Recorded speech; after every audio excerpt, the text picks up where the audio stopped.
Show. Tonight I'm your host, Benny Rizzuti, and this is your host, Nicole Lamonaco. Just for tonight or always? Always. Always. Nicole is always the main host. Oh. And tonight our guests are Camille Theobald and Melito Apago, and both two comedians who came from out of state, came to New York City to pursue musical careers. One from Utah, one from Philadelphia, and both in musical theater. And both musical theater and became stand-up comedians. What are the chances? We got them. We got them. We got them. So we wanted to talk about a couple things before we bring our guests on tonight. You were mentioning stock jokes to me. Yes. And I didn't really understand the whole like a street joke, a stock joke, and then you said about the put your two heads together. And make like if you have bald-headed guys in the audience and you say, "Why don't you two put your heads together and make an ass out of yourself?" Right. That is considered like a stock joke. Oh, okay. Then a street joke is like a joke that a lot of people have heard, and sometimes people use those in their act. But I find some people take them and like you've heard the joke before and they tweak it to make it themselves. To make it like them, yeah. And I don't like it. But it annoys me. A stock joke is sometimes a line that you'll see a lot of people who host shows. The MC will use lines and you say, "I've heard that." I think when a host does it, though, it's not. It's different. It sets the tone a little bit because if somebody is being an ass, then you would say something like or that. someone has their feet on the stage. Yeah. And you say, "Excuse me, sir, have you ever been in show business?" Yeah. And they say, "No." Then get your feet off the stage. So there are, and one of the things about stock jokes is where did they come from? There were comedians that used them, Right. I think. And the one thing I could think of, the comedians from the 40s and 50s, like Bob Hope and Lucy and them, they used each other's jokes.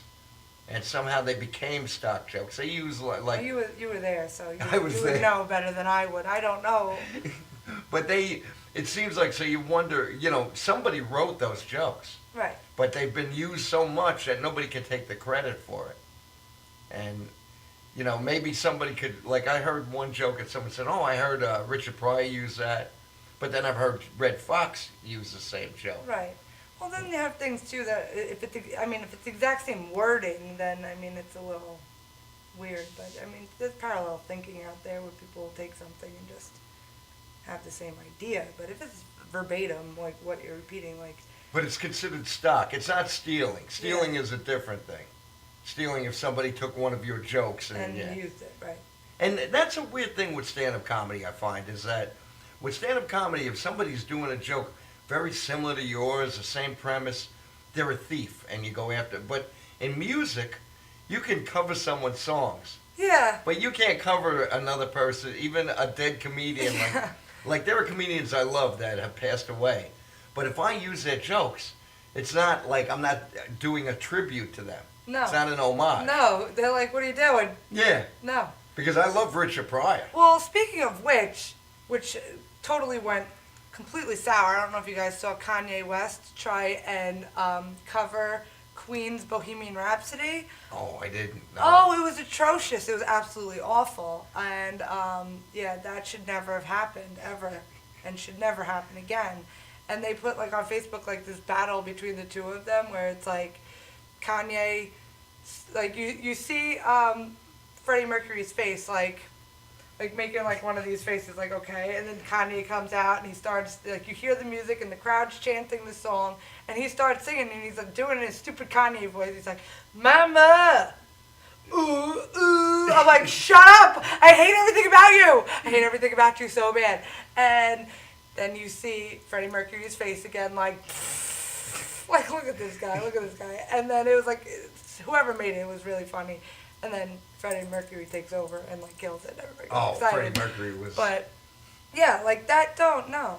Like, and you should know better. Like, if you're a musician or something like that, I know this is off topic now, but if you're a musician it's not and you're really, covering we'll bring it back. a great song, like a really amazing song like Bohemian Rhapsody, and you suck, and you, like, think you're the best, you should probably try it out on a few people first and be like, "Don't do that, man." You know? So, regardless of your ego or who you are, Yeah. you should try it out first. Yeah, I don't know who told him that was a good idea.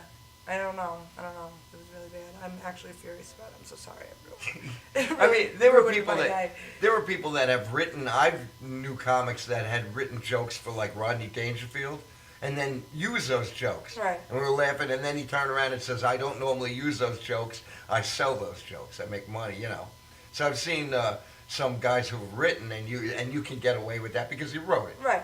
So you know, and some good stuff, but it's like when a comedian is gone, there's so many. Flip Wilson was a great comedian I loved, and there's a few of his jokes I would love to do because they're funny. Right. But I can't because then you would say, "Oh, Benny's stealing off of the dead comedians." Yeah, you can't do that. Where if I was a singer and I sang somebody's song, oh, it's a tribute. Right. You know, if I try to do it right, if I don't try to do it like Kanye with his Right. ego. Yeah, Because- certain things just have to be done a certain way. You can't pay tribute to someone and then ruin it. You know, then you just But if- like took a dump on their grave, basically. Like, you didn't pay any tribute at all. Right, yeah. It was awful. But some people do songs that someone else did, and they do it differently, and it's great. For I Will Always Love You, that Whitney Houston made a big hit. Yeah. That was a country song written by Dolly Parton. Really? Yes. I didn't know that. The best little whorehouse of Texas. She wrote that. That was in the best little whorehouse of Texas, Really? and it's done completely different. Yeah. And then Me and Bobby McGee. If you're familiar with With it, Janis everybody Joplin. says Janis Joplin. Chris Christopherson wrote that song. Really? Yes. My mom likes him. I like him too. Chris Christopherson, he's a cool dude. Yeah. He's funny. And he wrote a song with Willie Nelson called Roll Me Up and Smoke Me When I Die. Oh. And Snoop Dogg is on that song. Really? Yeah, I'll play that for you someday. Okay. I love that. That's gonna be my funeral procession. I didn't want to put any bad wishes out there on you, Betty. I was like, I kind of feel like that should be something that's played at your funeral. Well- hopefully, knock on wood, Thanks. that it won't be for a long time. Yeah, thank you. You're welcome. Do you want to take this conversation a little bit to Let's take all right. it to the next level. to the about 10 years ago, I got a phone call, and I'm a bargain guy. We were talking about I go for bargains. I buy pizza with a coupon. Someone called me up, and they asked me if I was interested in buying a cemetery plot. Buy one, get the second one free. So 2-for-1 deal. So I said, yeah, send the salesman. I'll buy, because as you get older, you need a plot. So I tell Nancy, and Nancy's like, there's no such thing. You're not going to get 2 plots. So this saleswoman came, and I got 2 for the price of 1. And we have 2 cemetery plots in Mount Sinai. They're next to one another. They're two for one one where on top one's of- all the way across the other. Nancy, you're over there. See you later. See you later. We'll bury you with your cell phone. So, no, it's one. They do one on top On of top it. of each other. So now Nancy's friends who don't have our friends, who some of them don't have, they haven't planned for their future, are teasing me that it's going to be under a dumpster somewhere. It's going to, maybe you didn't even, and I have legal documentation. So they're like, you bought 2-for-1, you're an idiot, you don't have so, and I mentioned this to my family one time too. My family was like, oh, we should go there. We should go to your plot, and we're going to have a barbecue. Because my entire family wants to have a barbecue. My cousin Fran says I have a hibachi. And my Aunt Marie, God bless her. Hibachi? Who are you, Japanese now? Yeah, well, because you just put the charcoal and you can grill on it real quick. Alright. So we're gonna grill. We're gonna have a tailgate party on my cemetery. Make sure plot. they invite me. We will. And my Aunt Marie was like, I can make us something. Maybe a nice lasagna I make, and so we're gonna have. Lasagna, because the two of you will be dead and you make layers. That's how it's going down now. It'd be Just Italian. thinking, yeah. Yeah, but we're Italian. You got to bring something. Of course. So we're gonna have a tailgate party on my cemetery plot. I like everything about that. This year, all right. So Nancy's, but that was the morbid thing. Was I don't want to see it. I know I own it. I don't want to go. This is where I'm gonna. You don't know spend where it's eternity. going to be? You didn't see it? It's in the ground. That's all I care. What would I care? But Nancy's like, yeah, you don't know where it is. What if there's a tree? What if we don't like the neighbors? The neighbors are dead. There's gonna be no crime. Don't worry about the day. So we're going. So you can come with us. All right, that's. It's totally. probably going to be the end of July. Then first we're gonna week go in check August. out where you're gonna Because I'll be on be for vacation. the rest of your. I'll be on vacation, so we'll Okay. go and we'll have a little barbecue, and maybe we'll film it and see if we get thrown out. All That'll be right. fun. You don't film it. Okay. Oh, We're gonna film it. We're gonna film it. Yeah. We will film it. I want to tell you before we go to a break that our show will now run 12-hour loop simulcast on iTunesUSA.com or iEntertainmentRadio.com. A 12-hour loop after the show, so you can hear it in your car. If you're on your phone, if you know how to do that stuff, Just get the radio. Bluetooth, and then you Bluetooth. you hook your Bluetooth up because you want to be safe, and then you just connect to iTunesusa.com, and you just listen, check it And you out. listen to our show so you can hear it. And we've got some cool videos on there. All right, we're going to take a quick break, and then we'll be back with our first guest, Camille Theobald. You're Yo. watching the Gagootz Show on Madhousetv.com. Hey!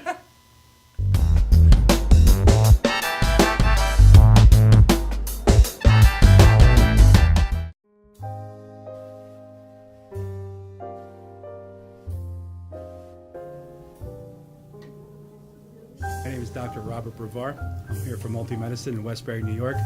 We're located at 1065 Old Country Road, Suite 214. Been here for about 15 years. The practice has medical doctors, physical therapists, chiropractors, acupuncturists. We also do pain management, and we have orthopedists on staff. Here at Advanced Multi-Medicine Rehabilitation, we've got physical therapists on staff who treat an array of conditions, from neck pain to back pain, shoulder pain. We treat carpal tunnel. We treat a lot of car accident patients, slip and falls. We treat patients with knee injuries, with ankle injuries. We have state-of-the-art equipment. We've been here for over 15 years. Vast array of diagnostic testing, from x-rays to EMGs. What is an EMG? It's a diagnostic test that allows a doctor to determine where the pinched nerve is.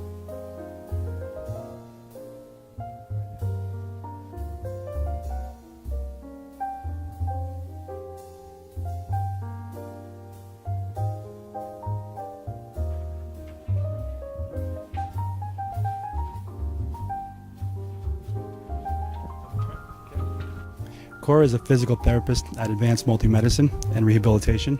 She's working on Stephanie, who was involved recently in an automobile accident. Stephanie has tight thoracic and cervical musculature, and Cora is doing some myofascial release work and some therapeutic stretching, doing it to help her with her pain. Vicky is also a patient here at Advanced Multi-Medicine and Rehabilitation. Vicky is now working her leg muscles, specifically her quadricep muscles, trying to strengthen them after an injury she sustained.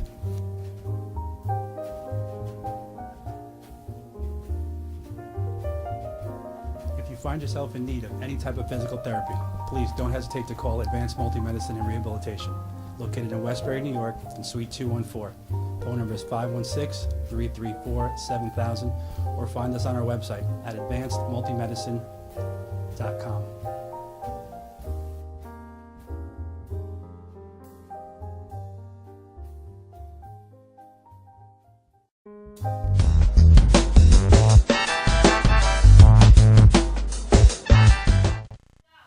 And we're back on the Gagootz Show with our very special guest, Camille Theobald.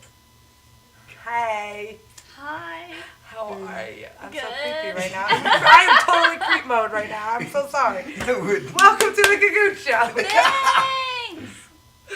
So, what? Go No, I'm go not going ahead. to say. I was Say going it, to talk say like it, Bob. say it, say it. Hey, welcome to the Gagootz Show. Yeah. Is that supposed to be creepy? That's Bob Dylan. We're getting creepy. We get Yeah. goofy. We're goofy. Hey, man. I think Bob Dylan sounds like a baby's getting stepped on. Wah, I put him on, so I've become my best form of birth control. wah. So Camille, you're originally from Utah. Salt Lake City, Utah. Yeah. Salt Lake City. And Or a little town called Murray, but it's pretty close to Salt Lake. So. Is the lake actually salty? Yes, it's so salty that you float and no one goes in it. It's disgusting. Really? It stinks really bad. You don't want Really? to go in it. I didn't know lakes could be salty. I thought they were just ocean water. Yeah, well, I think the theory was that, it used to all be covered in ocean. and then as it went away, that area just stayed salty, or it's the salt flats or something. I don't know. I was a kid. It's salty. Someone told me when I was a child, and I've forgotten all that, weed. And you came to the big city. I did. When I was 18, I moved here with my sister, and I wanted to sing and dance for a living. Well, and you're doing comedy as well. Yeah. So you wanted to come and sing and dance, and it started when you were 10 years old, right? Yeah. Where you were telling jokes, and you started to get bitten by the comedy bug, as we say. Yeah. Tell us a little bit about that. So I was always like a goofball, just all the time, and always singing. And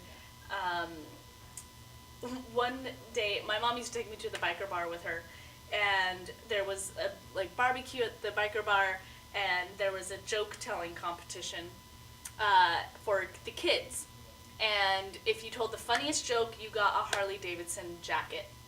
So I went up and said, "What do you get when you mix an elephant and a rhino?" Elephino! And I won! I totally stole that joke, but I won! And I think I heard my brother say that one time. But that was funny. Yeah.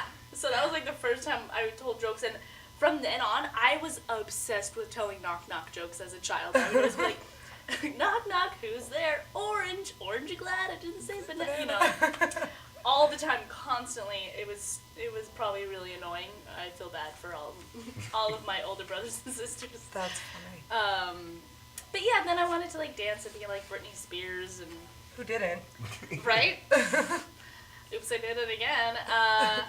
So I danced, and then after going to musical theater school in Manhattan, I actually realized I had way more fun with the funny songs, the goofy songs where I got to be physical, and as I was auditioning, I was never getting roles that were like that. Because I look like Belle from Beauty and the Beast, or, the cute ingenue that falls in love. And I was like, this is not what I want to do. I do not want to do that. So I just stopped doing musical theater altogether and started doing sketch comedy and stand-up.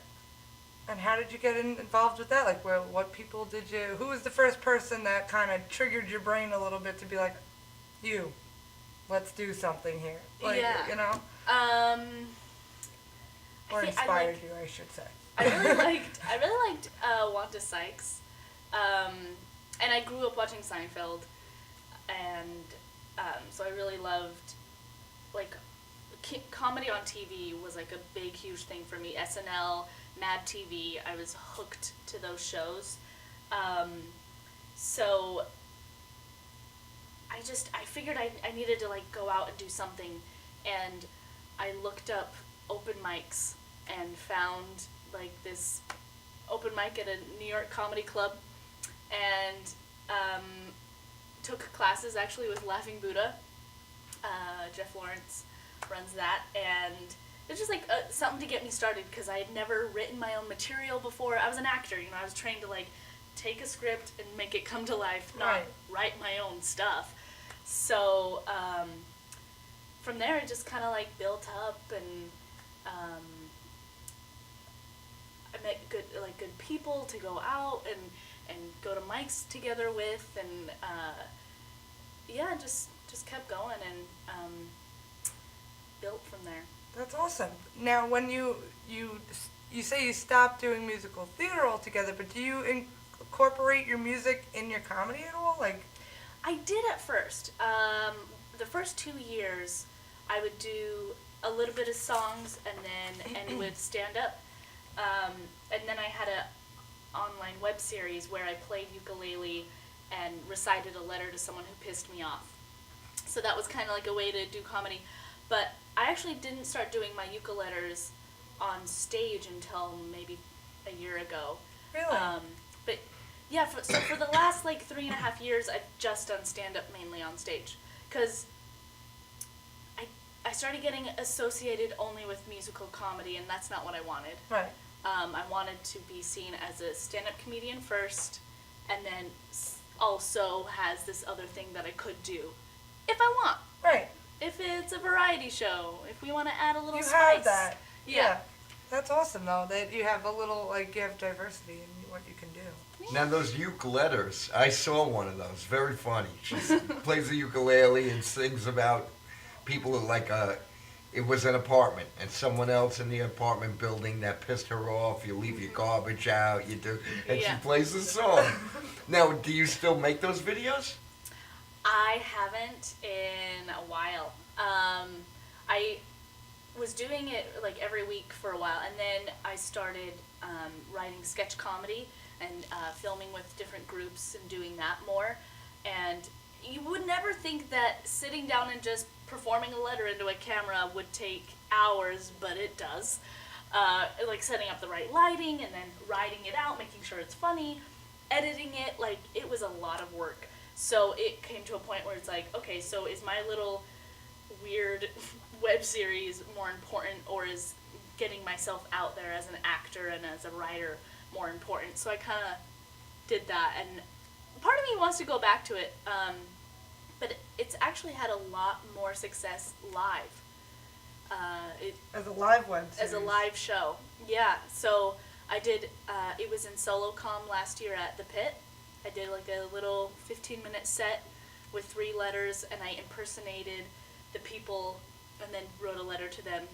Oh, that's cool. Yeah, so it was like right around when Cosby had his whole thing. So I wrote a letter to Cosby, of course, because my name is Camille Theo Bald. 2/3 of my name remind me of Cosby. I had to bring it up. Yeah. That's very cool. And you were also on Girl Code.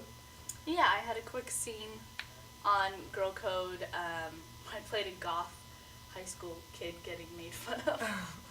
Yeah. Which you don't look like at all. I know. You do look very angelic and very, like... I know. I'm wearing my cape today. Yes. Yeah.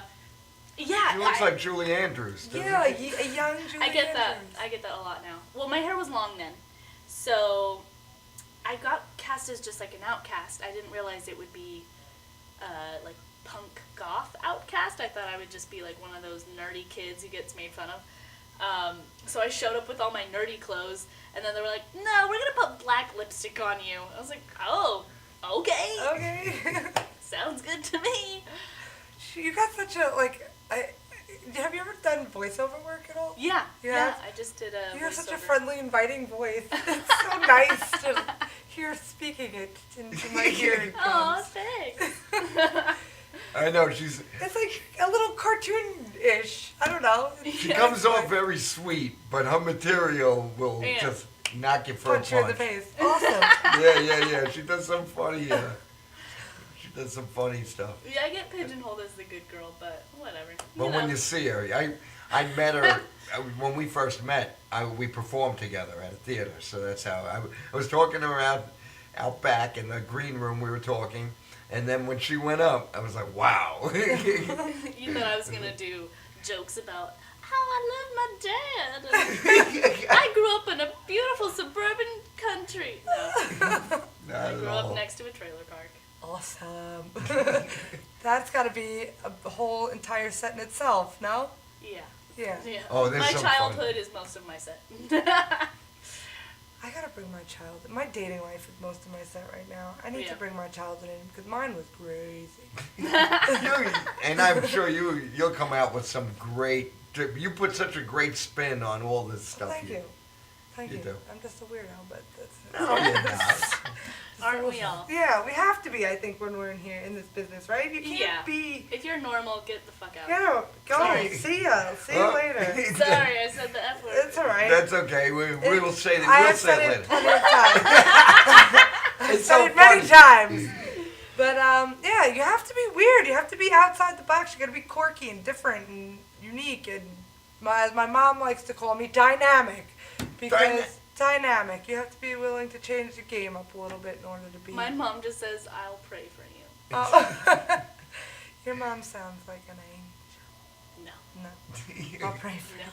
She's the youngest. You're the youngest of 7 children. No, I'm the second to youngest of 7. But we're all half.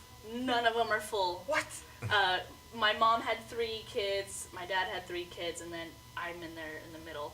So 3 different marriages on both ends. It's crazy. Wow. There's a story. Yeah, it's very much Brady Bunch. Do you get along with all them? Shameless or something. Yeah, I do. I get along with all of them. I'm kind of like the peacekeeper. Right. That's always kind of been my thing where I'm like, why can't we all just love each other? Yeah. So I get along with everybody, but not everyone gets along with each other. Okay. Got it. And now we were talking about how wholesome you appear. Mm-hmm. We're going to show a video. It's your favorite video. Yeah, it was that the you have on first YouTube. sketch that I wrote, directed, produced, and put on YouTube. And close to 5,000 hits so far, ladies and gentlemen. I'm getting a call. We're going to go to the video of. We're going to go to The video. To the video of Camille's My First O. You're watching the Gagootz Show on Madhousetv.com and iTunesUSA.com, where you can listen to it.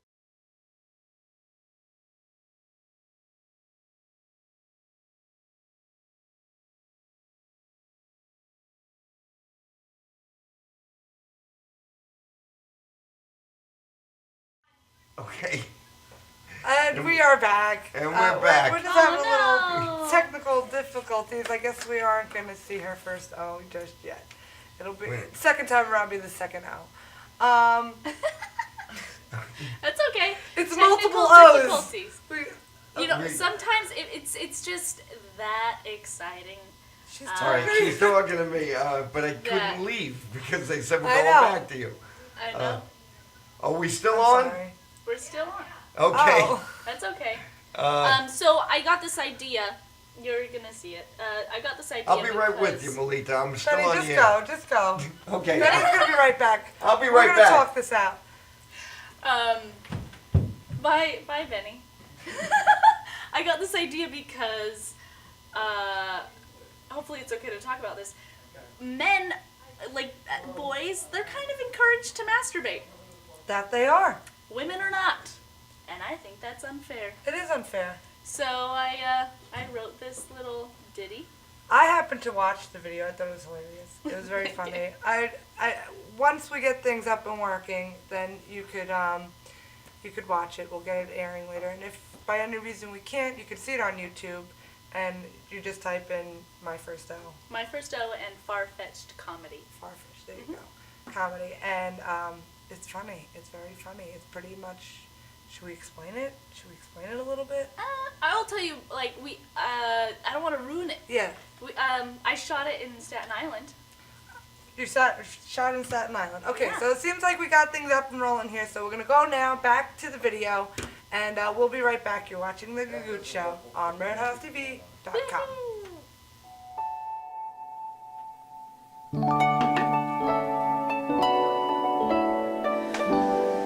Tonight's my 16th birthday party. I'm a woman now. That's why I asked my parents for my first O. I don't want to leave my daughter in the dark while she's coming of age, so I bought her my first O. Now she can explore her sexual desires without becoming a slut. And to us dads, that's everything. My first O. My first O, it's so important that I know what it means to be sexually pleased. I don't need a boy, 'cause I have a sex toy that will keep me happy till I'm married.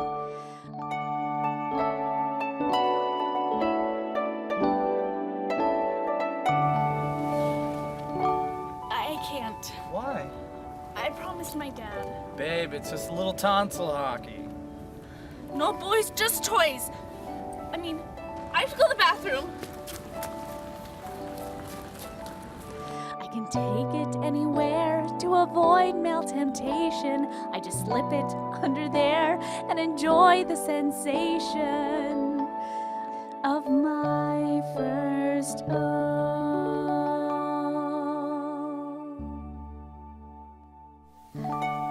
Now comes in Shimmer Shine.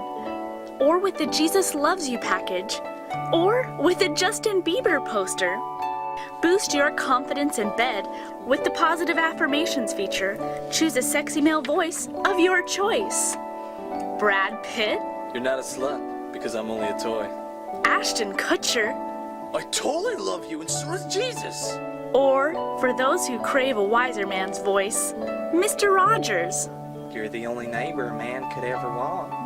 No boy's gonna make a slut out of me now. Baby, I'm gonna make sweet, sweet love.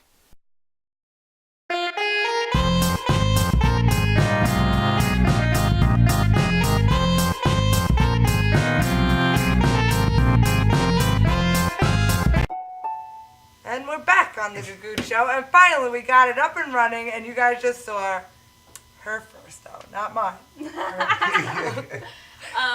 Fact, that was actually my first vibrator.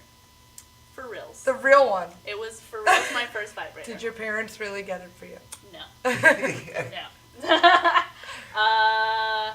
I actually... Can I say this? I don't know.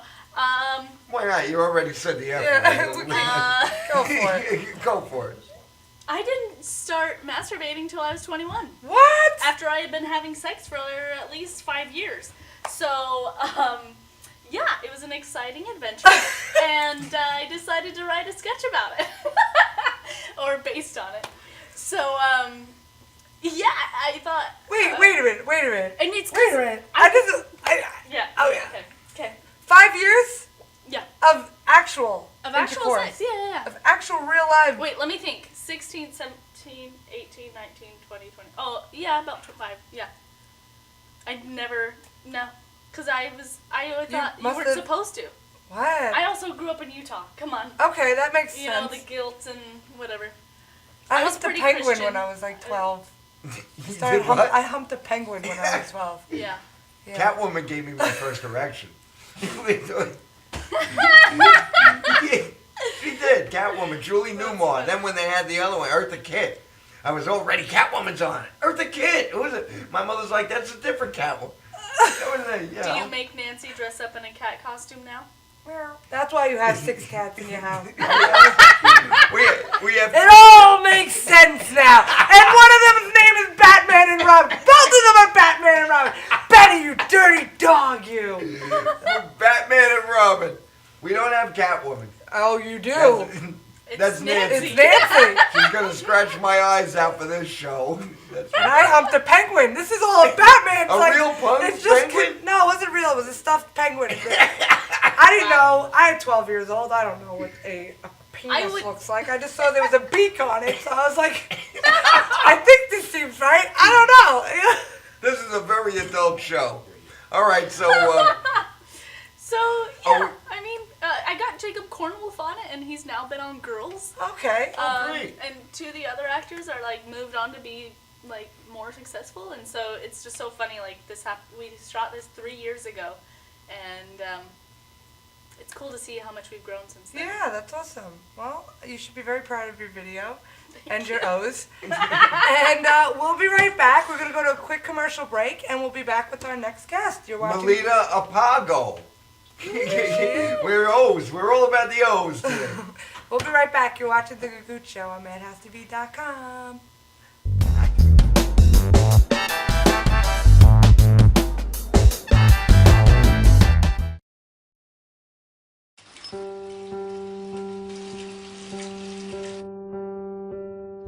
I think this is a good time to tell you. You're doing okay, Mom. I can call you Mom, right? I know we haven't known each other very long, but you seem like a real keeper. You're not perfect. There was that strained carrots incident, but you're trying. You pick up my bottle every time I toss it out of my stroller. That's high comedy to an 8-month-old. You hum the Barber of Seville when you wash my hair. So cool. And your rub-downs are out of this world. Anyway, I want you to know how much I appreciate you. You know, right? How much I love you? You're doing okay, Mom.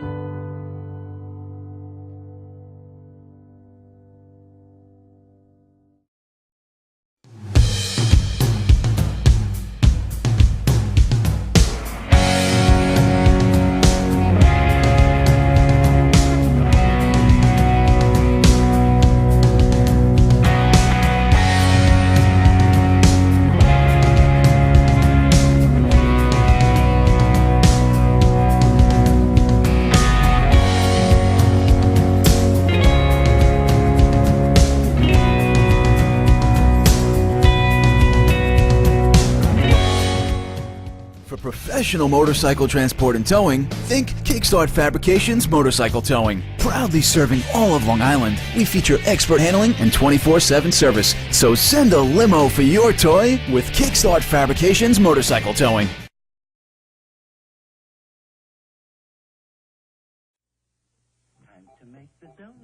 Dunkin' Donuts are always fresh. I made the donuts. We make them at least twice every day. Time to make the donuts. Not a few kinds, like supermarket. Made the donuts. Time to make the donuts. But up to 52 varieties. The donuts. Time to make the donuts. I made the donuts. Dunkin' Donuts, up to 52 varieties, fresh day and night. No supermarket can say.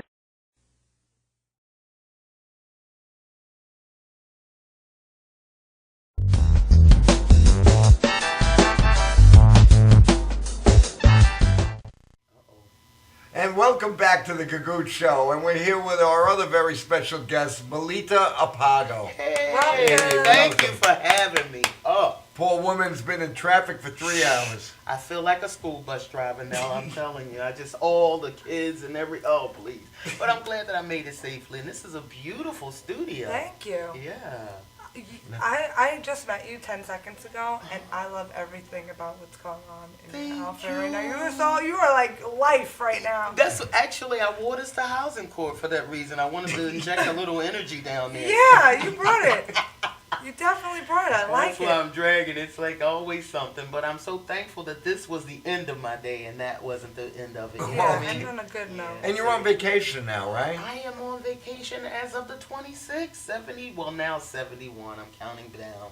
71 days of vacation. Wow. Well deserved this year. This was really a tough year as a teacher.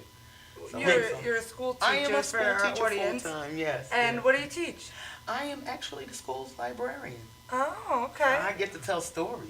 That's fun. Some lies. But no, I have an opportunity to read great stories to the children, poetry. We do it all. Readers Theater. I actually just performed the Readers Theater play on Thursday the 25th, and that was really nice. What play was it? It's actually a script that I downloaded. It's called The Master Man. And it's basically about this one guy who thinks he's the strongest man in the village. It takes place in West Africa, in the northern part of Nigeria. And he thinks that he's the strongest man, only to find out there's a master man, and only to find out there's a stranger who's also the strongest man. Oh. So it's this competition. But you know how most African stories are like fables or folk tales, and at the end they discover that that's where thunder and lightning comes from because of the struggle between these two power figures. Yes, it was really good. I mean, I have to say the children did very well. And so you're a school teacher who performs by day and a stand-up comedian by night. By night. I won't talk about my other night gigs, oh. but the one that I focus on. And you also do musical theater. Yes. Well, it's been a while. When I first moved to New York from Philadelphia, I was pursuing a career in musical theater, but then the comedy bug bit me, and I started doing more stand-up in the musical theater. Mm-hmm. And when you were doing your musical theater, did you were you doing stuff that was already written out for you, or did pretty much some of the standard Broadway pieces? Ain't Misbehavin', Dreamgirls, Best Little Whorehouse in Texas, a couple of things. We were mentioning that earlier because I was telling Nicole about how people have taken songs and made them totally different. Right. And Whitney Houston took a song from that Dolly Parton wrote, "I Will Always Love You." Wow, and transformed it. And both songs have won Grammys. Grammys, yes. Yeah, I can see that. But that was in Best Little Whorehouse in Texas. Yes, Jules was the character. The lady who was like the housekeeper, and Dolly Parton's I wouldn't say right-hand person, like she helped run the brothel. And that was the character you played? Exactly. 24 hours of loving. And now you had started though in Philadelphia, and you were involved in theater in the oldest theater. Freedom Theater is actually the oldest black theater in Philadelphia, and it still stands today. And you were doing comedy. Well, what happened, it was a variety show called Hot Molasses. And the artistic director at the time, Johnny Allen Jr., he's now an ancestor, he passed away some years ago. He said to me, "You know, you always make us laugh. I want you to play the comedian in the show." And I said, "I'm not a comedian." Well, the character was I can't remember, it's Doris, and I can't remember her last name. Please forgive me. It's like about 30 years ago. But I just started doing a thing about my charge card, and you know how we spend until it's kind of bottomed out. And I looked at the charge card and said, "The thrill is gone." Gone away for good. So I mean, I did a little thing about charging and being who I was, and that just kind of expanded from there.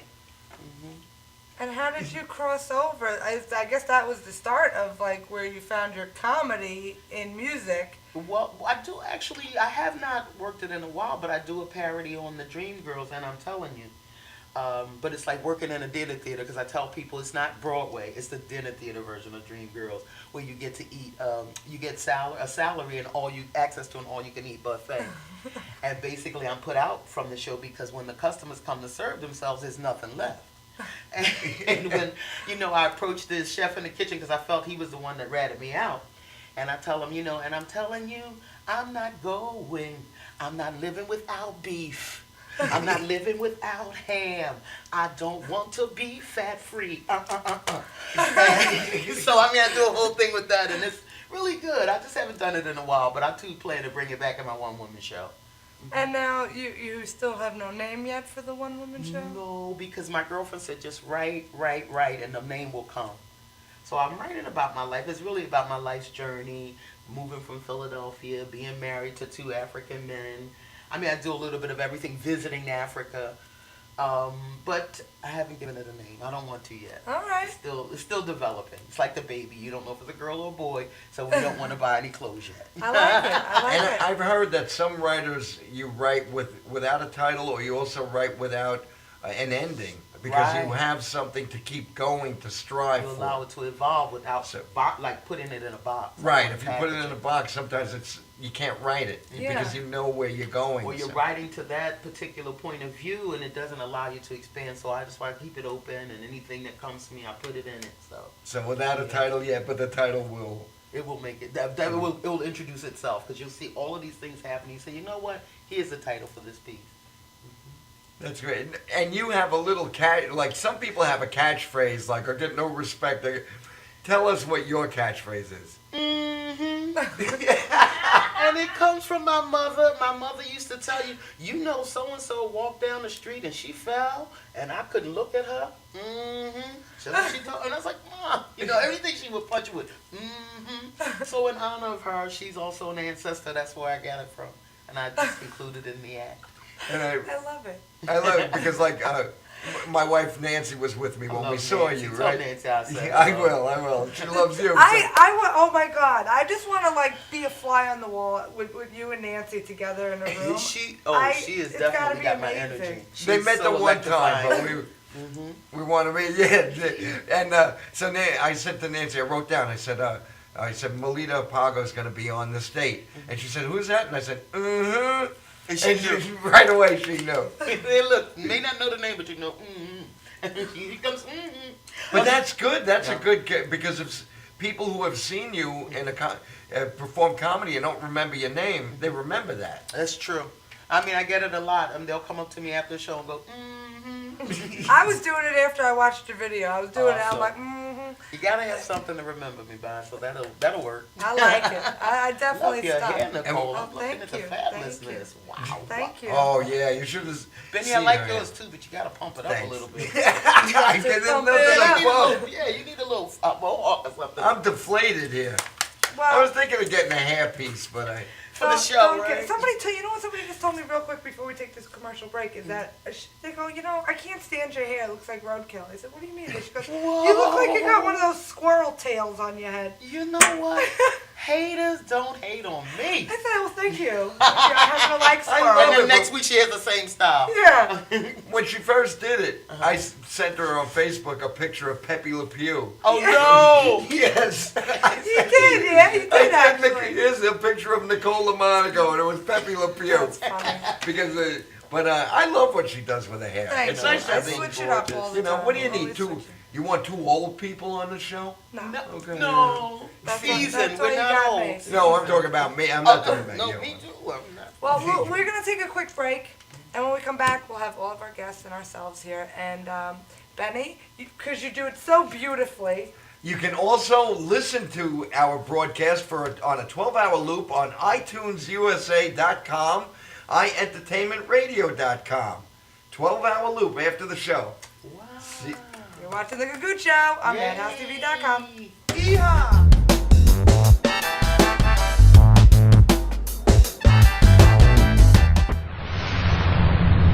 Hi, I'm Tom Mealy from Madhouse TV, and when I'm not at the studio, I'm here at the Harrison Law Group. This is my real job. And this January 2015, Brett and I are putting together a show called Legal Straight Talk. It'll be aired on Cablevision as well as here at Madhouse TV. You need to tune in. This information that we're going to be giving the public is the real deal. It's all about what you should do, what you shouldn't do. So tune in this January 2015 for a new episode of Legal Straight Talk.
The Gagootz Show. Yay! Benny made me this pen. You see me flaring it around. Benny made me this. I made her a feather pen. Yeah. Like a quill. He did. He brought this pen in the other day, and it wasn't a pen. It was just a feather. Well, what's and the I was feather? like, Where's the feather from? That's a goose feather.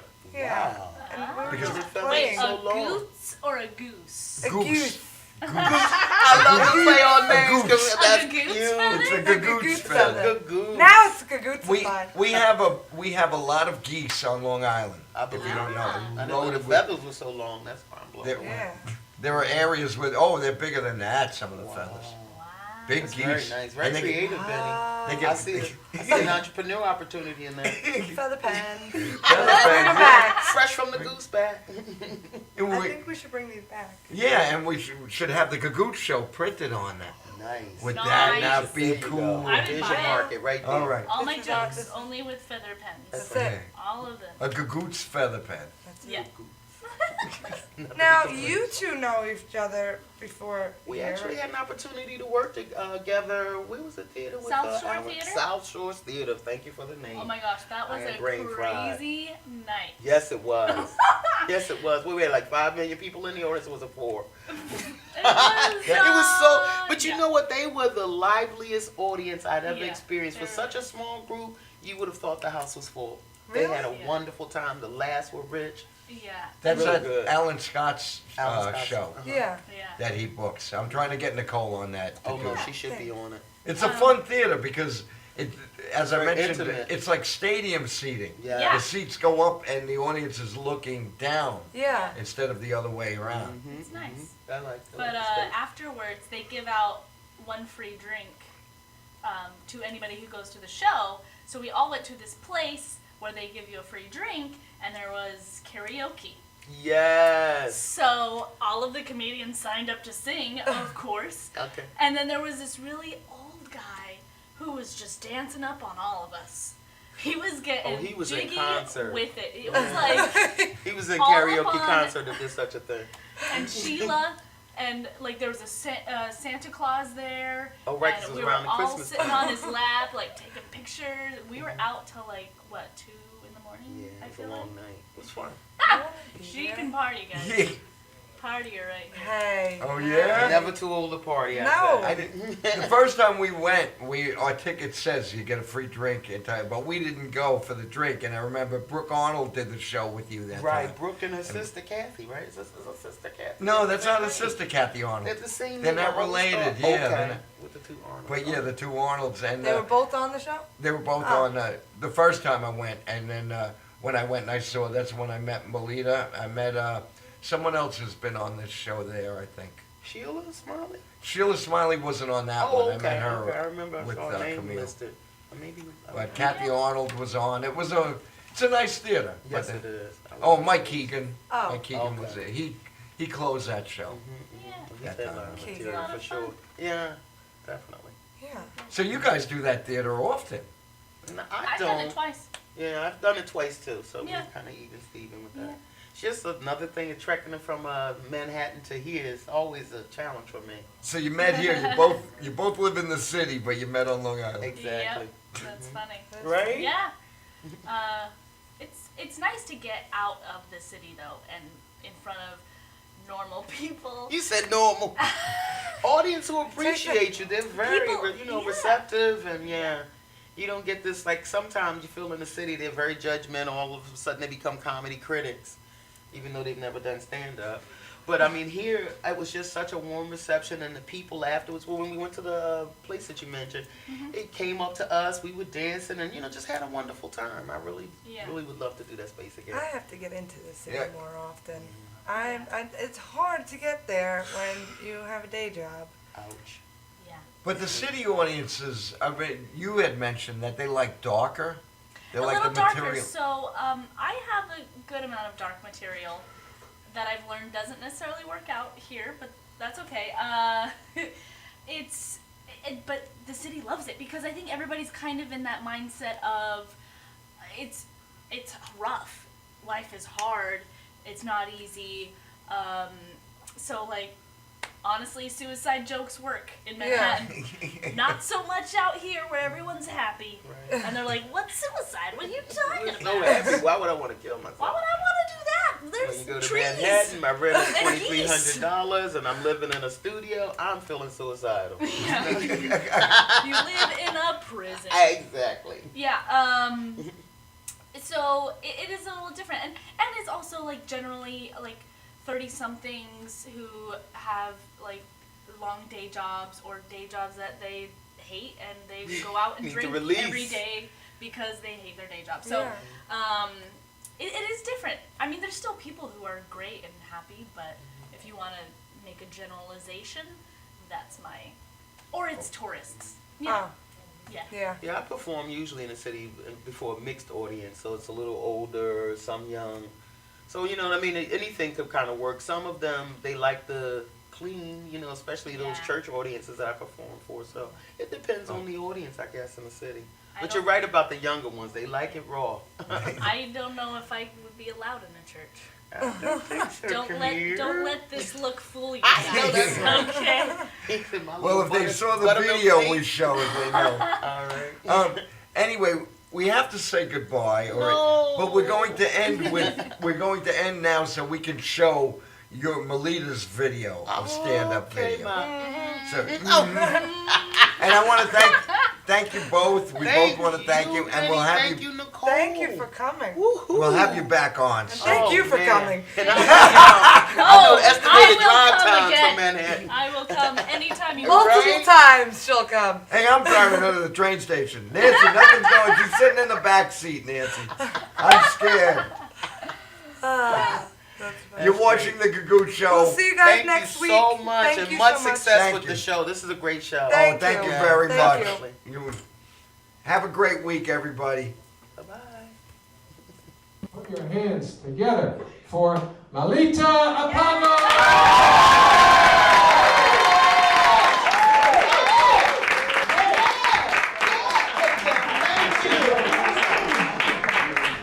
Give it up again for Jeff. Man with muscles, you my kind of guy.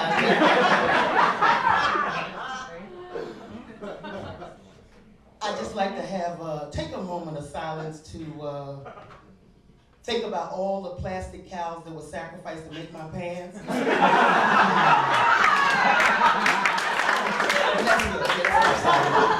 Hello there. No, wait a minute. I spoke to everyone. Hello there. Yes, as Jeff said, my name is Melita. That's Spanish for luggage. And you know, I asked my mother, I said, Mom, why did you just name me Samsonite? She said, girl, you so silly. That's a boy's name. So I'm happy to be here. Well, you know what, family, I have to share with you. I'm just kind of preoccupied with some fears, I tell you. One of my fears is getting old. Lucy, I admire you. They talk about good black don't crack. Good black don't crack either. You look good. And you're an inspiration to me. And Lucy, I'll tell you the truth. I've been researching nursing homes because in 10 years I'll be 65. Give it up.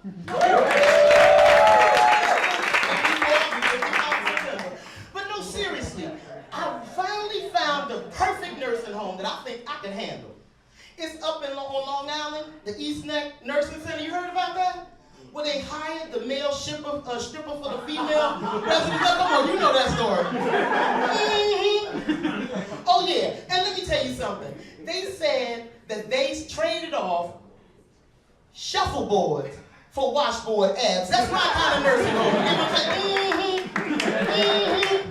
And you know the amazing thing was, they said the women suffer from dementia, but I kind of think different. Because when that stripper started working his moves, that memory came back, baby. They got those walkers and they said, oh, damn.